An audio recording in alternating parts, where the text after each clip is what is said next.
Blackhead prevention works best when it is gentle, consistent, and realistic, because blackheads usually do not appear all at once but tend to form gradually as excess oil, dead skin cells, leftover sunscreen, makeup, sweat, and ordinary daily debris collect inside the opening of the pore, and slowly create a compact plug that darkens after exposure to air. So the smartest long-term approach is not to attack the skin with force, but to keep the skin calm, clean, balanced, and less congested over time. A simple routine is often more helpful than an aggressive one. Cleanse the face in the morning and again at night with a mild cleanser and lukewarm water, because very hot water can strip the skin, leave it feeling tight and reactive, and create that frustrating cycle in which the face feels oily and uncomfortable at the same time. Use clean fingertips rather than rough washcloths, harsh scrubs, gritty exfoliants, stiff cleansing brushes, or repeated friction, especially around the nose, chin, and forehead where blackheads often gather most easily. If sunscreen, makeup, or heavier skin products have been worn during the day, remove them thoroughly but gently in the evening, so residue does not remain on the skin overnight. Choose non-comedogenic products when possible, and be cautious with very heavy oils, greasy balms, thick styling creams, or pomades that can drift from the hairline onto the forehead and temples. Moisturizer still matters even if the skin feels oily, because over-cleansed or dehydrated skin can become irritated and unbalanced, and a light moisturizer often helps the skin feel calmer and more comfortable over time. Daily sunscreen also matters because protecting the skin from too much sun supports overall skin health and reduces the temptation to overuse strong products out of frustration. Small hygiene habits matter too. Change pillowcases regularly, use clean towels, wipe down eyeglasses and phone screens, and try not to rest the face in the hands for long stretches. If you sweat after exercise, yard work, commuting, warm weather, or a long day outdoors, rinse or cleanse the skin as soon as practical, so sweat, oil, and residue do not sit on the surface longer than necessary. If scalp oil tends to move onto the forehead, wash the hair regularly and keep heavier hair products away from facial skin whenever possible.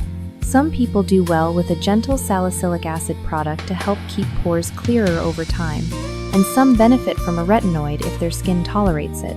But stronger is not always better, and steady use is usually more helpful than jumping from one harsh trend to another every few days. Pore strips may remove some surface debris temporarily, but they do not stop future blackheads from forming on their own, and repeated rough use can irritate sensitive skin, so it is usually wiser to focus on steady daily habits instead of chasing quick fixes. Avoid squeezing, scraping, pinching, or picking at blackheads, because that can cause redness, swelling, irritation, broken skin, and lingering marks while doing very little to prevent the next clogged pore from forming.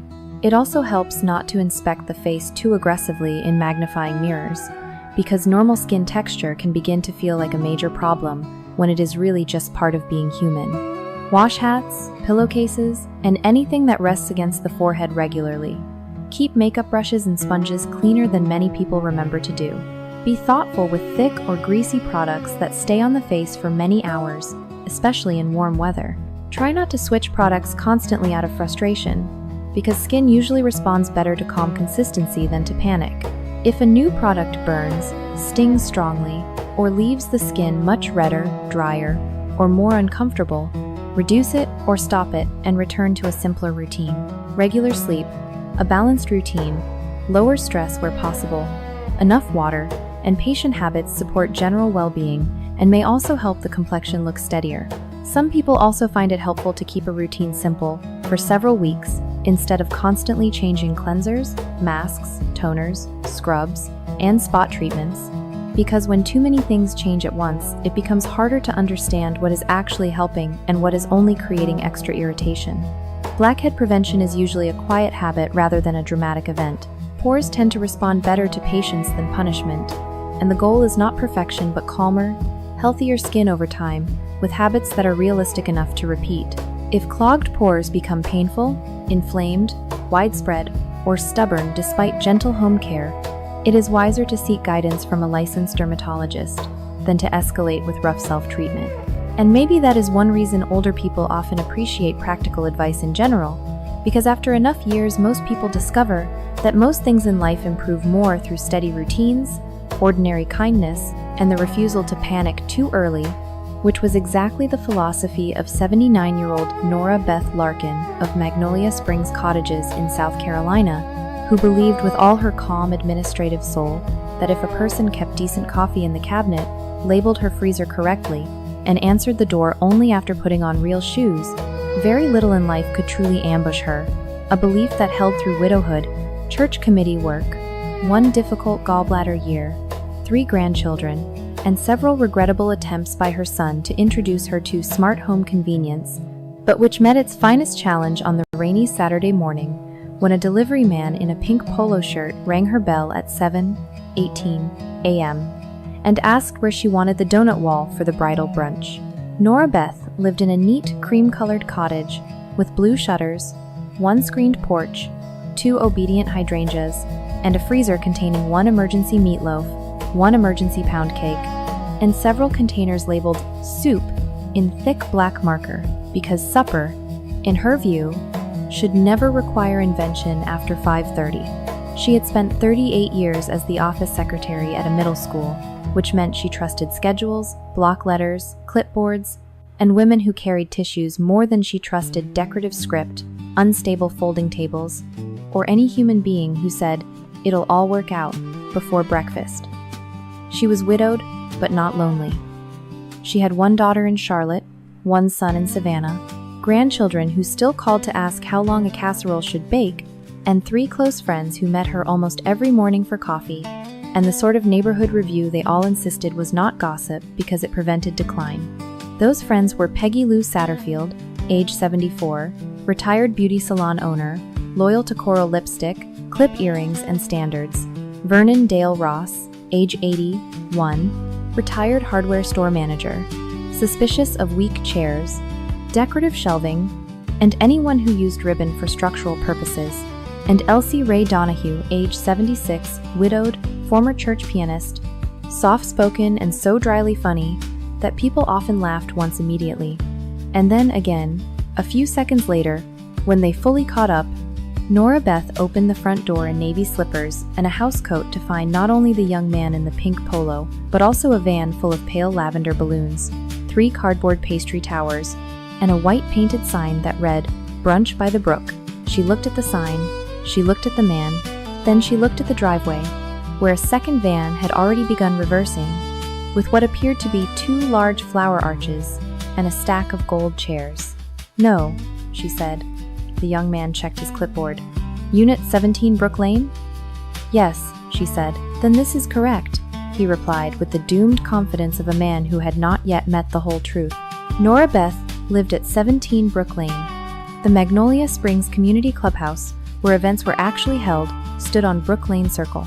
The bridal brunch for the mayor's niece was booked for Club Room B, shorthand BRCB, in the event software. But some child of chaos in an office had shortened it to Brook B, and a navigation app used by half the vendors had interpreted that as 17 Brook Lane, Nora Beth's address. "It is not correct," she said. "It is technically adjacent to correct, which is far more dangerous." The second van driver, hearing uncertainty in the air but not understanding its direction, cheerfully began unloading floral arrangements onto Nora Beth's front walk. "Besiedem, 24A." There were 2 flower arches leaning against her azaleas, 1 donut wall on the porch, 6 hatbox arrangements by the mailbox, a rented champagne-colored rug across her driveway, and a string quartet's minivan pulling up behind the florist. Nora Beth called Peggy Lou first, because some mornings require immediate witnesses. Peggy Lou arrived 7 minutes later, in capri pants, lipstick, and the expression of a woman who could smell excellent material from half a mile away. She took in the balloons, the arches, the rug, and the increasingly confused vendors and said, "Well, somebody has definitely mistaken your widowhood for glamour." Vernon arrived next, looked at the arches, kicked gently at the rug, and said, "This rug is not rated for damp concrete." Elsie Ray came last, carrying a travel mug and no visible surprise, because God often sent her mornings like this. "I see," she said after a long look at the donut wall, "that privacy has been cancelled. It got worse." At 7:40, a catering van arrived with mini quiches, fruit skewers, smoked salmon pinwheels, and 3 silver urns of coffee. At 7:46, a photographer showed up with ring lights and a backdrop stand. At 7:52, a woman in white sneakers, carrying an acrylic sign that said, "She found her forever bridesmaids," ran up the path and asked whether the mimosa cart should go by the bay window or by the arch. "Neither," said Nora Beth, "because this is my house." The woman stopped. "What?" "This is my house," Nora Beth repeated, "and unless the bride is planning to get married in my den while I supervise